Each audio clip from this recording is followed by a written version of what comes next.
దేశంలో దళితులు, గిరిజనులు, ఆదివాసీలు, బలహీన వర్గాలు, మైనార్టీలను దృష్టిలో పెట్టుకొని ఆనాడు డాక్టర్ బాబాసాహెబ్ అంబేద్కర్ గారు ఒక గొప్ప రాజ్యాంగాన్ని మనకు అందించడం జరిగింది. ఈ రాజ్యాంగం ద్వారా సంక్రమించిన ఎస్సీ, ఎస్టీ, బీసీ, మైనారిటీ రిజర్వేషన్లు విద్యా, ఉద్యోగ, ఉపాధి అవకాశాలలో వాళ్ళ అభ్యున్నతి కోసం కృషి చేస్తూ ఈనాడు వీళ్ళందరూ కూడా డాక్టర్లు, లాయర్లు, ఇంజనీర్లుగా, ఐఏఎస్, ఐపీఎస్లుగా రాణించి ఈ దేశం యొక్క ప్రగతిలో వాళ్ళు భాగస్వాములుగా ఉన్నారు. ఈరోజు భారతీయ జనతా పార్టీ దేశంలో 400 సీట్లు సాధించడం ద్వారా రాజ్యాంగాన్ని మార్చాలనే కుట్ర చేస్తున్నది.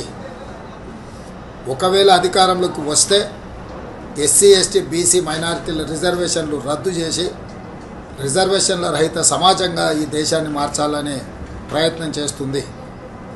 అందుకే 4 కోట్ల తెలంగాణ ప్రజలకు నేను విజ్ఞప్తి చేస్తున్నా.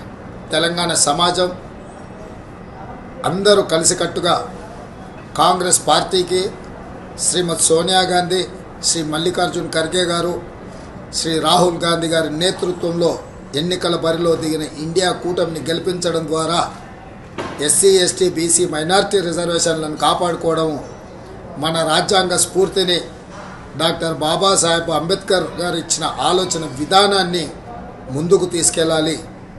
కాబట్టి మిత్రులారా, మీరందరూ కూడా కాంగ్రెస్ పార్టీకి అండగా నిలబడి 13 తారీఖు నాడు జరగబోయే ఎన్నికలలో కాంగ్రెస్ అభ్యర్థులను గెలిపించాల్సిందిగా మీ అందరికీ నేను విజ్ఞప్తి చేస్తున్నా.